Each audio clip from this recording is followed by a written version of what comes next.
What do you get if you take the Panasonic S1H and the BGH1 and smash them together? You get this, Panasonic's new camera, the BS1H. The BS1H takes the BGH1 form factor and design and combines it with the S1H's sensor and processing. So with the image quality of the S1H and the compact design and impressive I/O of the BGH1, who is the BS1H for and what makes it unique in today's market? Well, let's take a look. First off, at release, the BS1H will be retailing at £2,500, excluding VAT, or £3,000 including. That puts it roughly £500 cheaper than the S1H. This is most likely because of the production cost that the EVF and viewfinder add to the S1H. As on paper it's incredibly similar to the S1H, let's quickly go through what it shares with it. It features the same full-frame dual native ISO sensor that is inside of the S1H and the S5, which means the same impressive image quality that people have come to like out of the S1H. So pretty much all of the creative footage that we've included will be from our S1H and S5 reviews. We really liked the image out of both these cameras when we tested them previously, and I've seen some beautiful footage shot with the S1H in particular. The BS1H also shares the same active cooling system as the S1H. This means that you will be able to shoot for good periods of time without sensor performance being limited or the camera being stopped due to higher temperatures. You can also control the fan in the menu system. However, one big feature that's been removed from the BS1H is the great sensor stabilization that the S1H featured.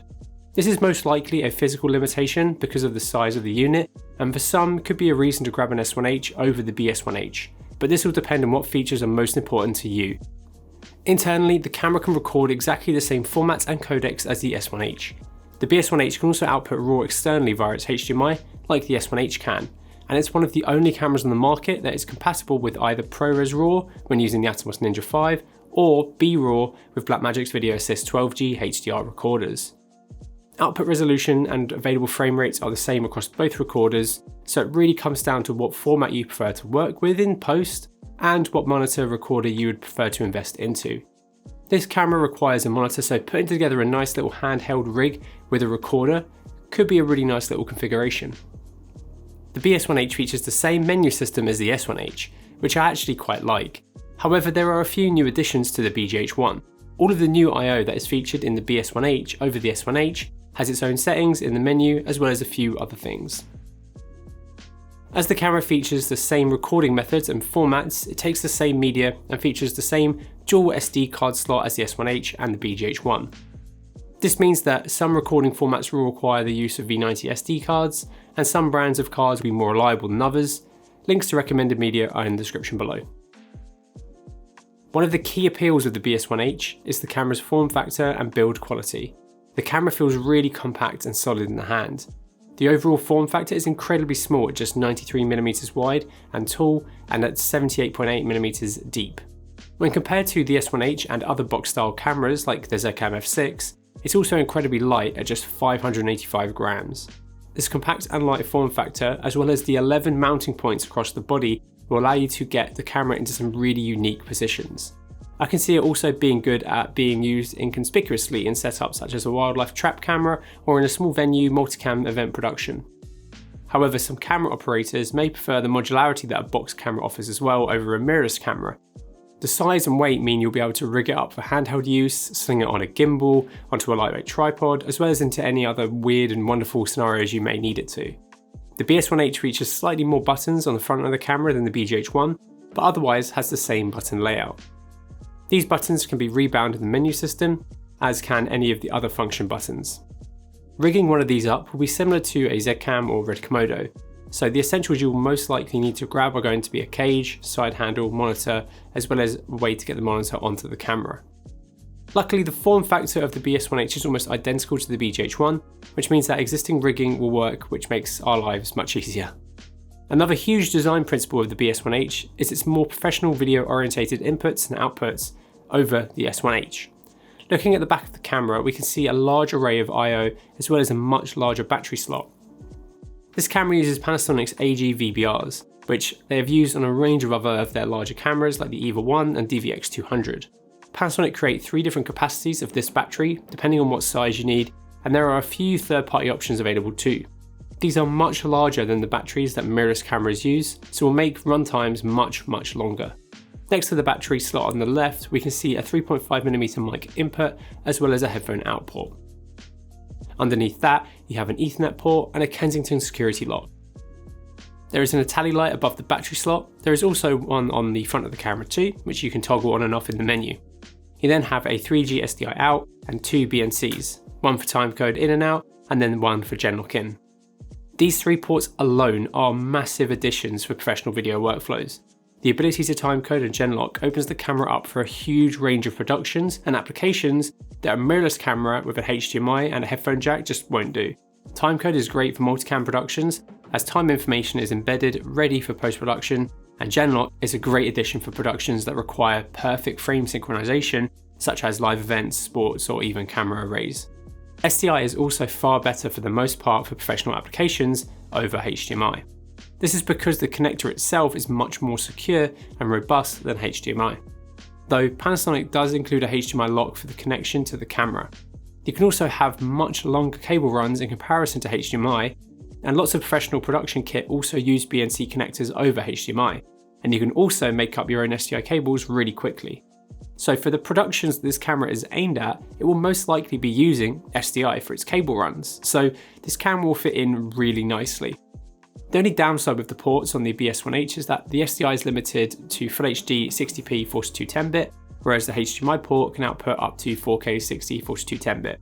You can use both of these outputs at the same time, which is quite nice. I've had numerous people ask for gen lock on the Zcam E2 F6 and S6, so having a full frame sensor in a body like this with the I/O it has is pretty awesome, and for array systems and other multicam setups where gen lock is a must, this could be a system really worth looking at.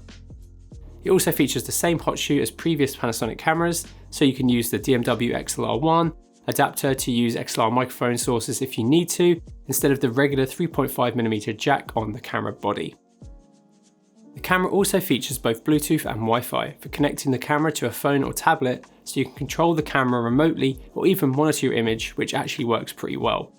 All you need to do is download the Lumix Sync app and connect your phone via the two different methods available. You can also use the Lumix Sync app to copy settings from one camera to another, which may be really handy on a multi-camera shoot where you want to match cameras fast and wirelessly. The camera also features USB-C, which you can use to power the camera with a PD-rated output, connect to your computer to use with the Tether app or with the Lumix webcam app, which allows you to use the camera as a webcam in many of the standard programs where you may need to now. However, the quality of this will be worse than what is possible with the Ethernet port.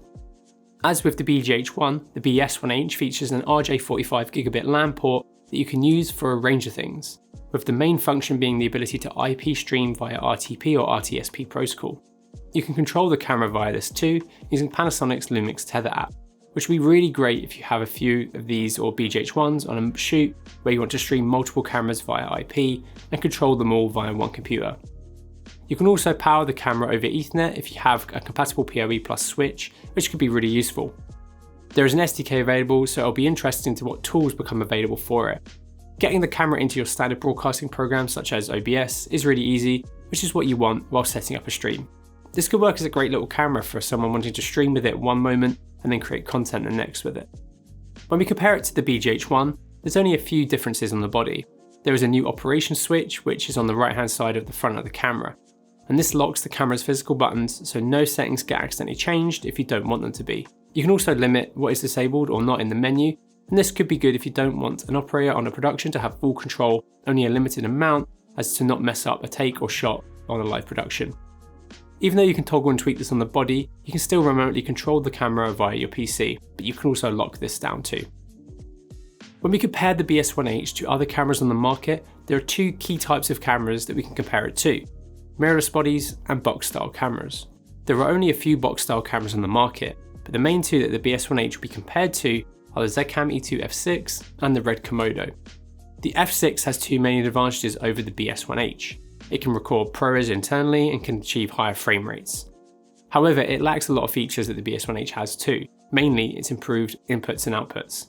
The Komodo has quite a few advantages over the BS1H. It has a global shutter, Red's fantastic internal RAW codec, ProRes, good autofocus, hot swappable batteries, and honestly, the prestige that comes with owning a Red camera.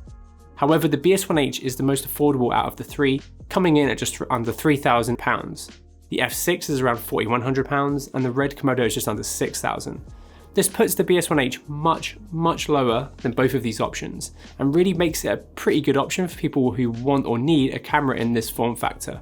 When it comes to the different mirrorless camera options, the A7S III is around £600 more expensive and the S1H is around £500 more expensive, and the S5, which is a slightly restricted version of the S1H, is around £1,000 less, which is quite a big chunk. These could all be better options than the BS1H, but deciding on what camera you need will really come down to what pros and cons mean the most to you. If you want some advice, let us know down in the comments below or get in contact with us via the details in the description. While I do like the BS1H system, I do think that Panasonic could have taken a little bit extra time and developed the sensor and camera even further. The first is the addition of some kind of screen. This doesn't need to be a full flippy out monitor, even just a status screen like the one on the Zycam E2 cameras would have been incredibly handy instead of having to connect a monitor or your phone to the camera to access the full controls. As the sensor is the same as the S1H, this means that it still features the same fairly slow readout time, especially when compared to the A7S III's fantastic sensor, let alone the Red Komodo's global shutter sensor. It would have also been nice to see a 12G SDI output instead of the 3G one implemented. This would have opened it up to slightly more productions. One thing people also wanted from the S1H was the ability to record higher frame rates while using the full sensor. The A7S III gave people this, and I really hoped an updated S1H would have offered at least 60 frames per second, but alas, we haven't had this change. I would have also loved an internal ND system, and I understand that Panasonic did a great job keeping the weight and size down, but I think it being a little bit longer or wider in exchange for an internal ND system would have been an awesome trade-off. The biggest request I've seen from S1H users by far, which I'm sure Panasonic are sick of hearing now, is an improved autofocus system. I don't need to go into the details of the flaws in Panasonic's current autofocus system, but they really do need to add a system that could rival that of their competitors. Overall, I quite like the BS1H, and that's unsurprising as I really liked the S1H when we reviewed it the other year. However, I feel like Panasonic are a tad late to the party with this one. The Zycam S6 and F6 and Red Komodo hype has somewhat died down from a year or so ago, and I think if they had released it then, they would have done very well. I really want to see Panasonic put a full frame sensor in a slightly larger body like the EVA 1, but with the key upgrades and changes that end users are asking for. Panasonic cameras can produce some beautiful imagery, and the BS1H is no exception.